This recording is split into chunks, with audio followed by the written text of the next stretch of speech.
अपने पराए। घर की लड़ाइयाँ कितनी भी हो, लेकिन ये भी सच है कि किसी पर कोई आपत्ति हो तो अपना ही परिवार साथ देता है। भैया, मेरे पीछे पुलिस लगी है, प्लीज मुझे बचा लो। रवि और राज दो भाई, लेकिन दोनों में कभी नहीं पटी। अरे क्या हुआ छोटे, क्या कर दिया तूने? अरे कुछ नहीं भैया, मेरा दोस्त है ना राजू, वो मुझे लेकर बैंक गया था। मुझे नहीं पता भैया कि वो वहाँ बैंक लूटने जा रहा है। मैं उसके साथ बैंक में घुसते ही सीसीटीवी कैमरे में दिख गया हूँ। अब पुलिस मुझे ढूंढ रही है भैया, मुझे बचा लो। राज कुछ सोचता है, फिर कहता है, ओके, तुम यहीं रुको, मेरा एक दोस्त पुलिस में है, मैं बात करता हूँ। तभी वहां रवि की बीवी राज की बीवी के साथ आ जाती है। तुम लोगों के घर जब तक पुलिस का आना जाना है, बच्चों को यहीं छोड़ दो, उन पर असर ठीक नहीं पड़ेगा। तभी वहां पुलिस आ जाती है। चलो चलो, कौन है रवि, थाने चलो। मैंने कुछ नहीं किया, मुझे कुछ नहीं पता। अरे वो तो पुलिस स्टेशन चलकर ही पता चलेगा कि कुछ पता है कि नहीं, चलो। कहानी का फ्लैशबैक।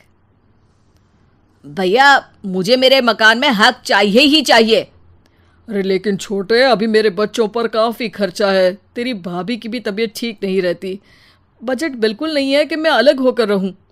देख लो भैया, 1 महीना है तुम्हारे पास, जल्दी से घर खाली कर दो। अरे कैसी बात कर रहे हैं भैया, मेरे शरीर में अभी इतनी हिम्मत भी नहीं कि घर को खाली करे। तो क्यों अपना पोषण बेचा भाभी? अरे तुम तो जानती हो, पिताजी की बीमारी के कारण उन्हें हमारी ज़रूरत थी, कैसे आते पैसे। ससुर जी तो बूढ़े थे भाभी, उनकी बीमारी में भी पैसे लगाना कौन सा अकल का काम था। तो क्या पिताजी को मैं मरने के लिए छोड़ देता? अरे रवि, तू तो समझ, पापा को हमारी ज़रूरत थी, उन्होंने हमारे लिए हर वो काम किया जिससे हमें खुशी मिले। बैक टू रवि, जो जेल में बैठा है।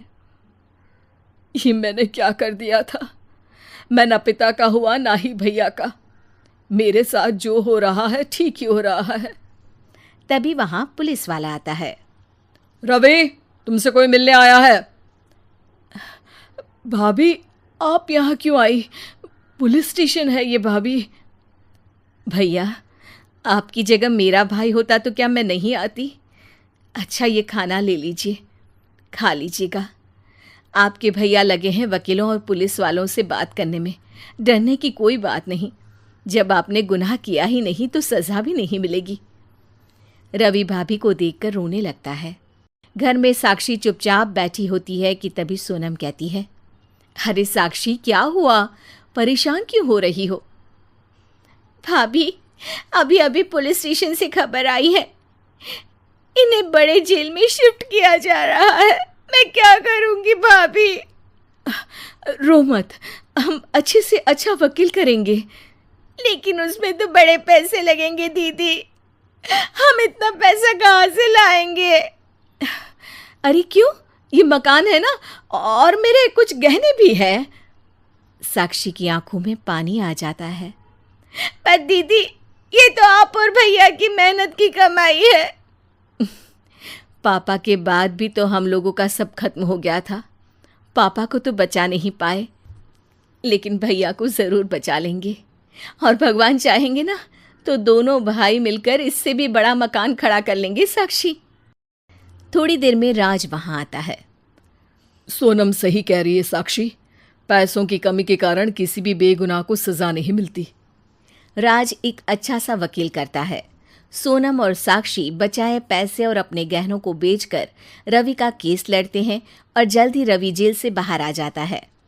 रवि राज को गले लगाकर कहता है, भैया मुझे माफ़ कर दो, मुझे साक्षी ने सब कुछ बताया है।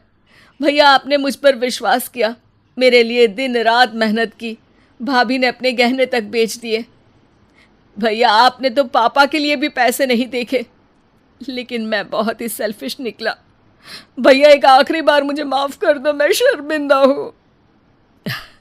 अरे भाई, अपने तो अपने ही होते हैं, पापा ने हमारे लिए क्या नहीं किया ये तुम्हें बताने की ज़रूरत नहीं है मुझे। और फिर तू तो मेरा भाई है, पैसे से बढ़कर रिश्ते होते हैं भाई।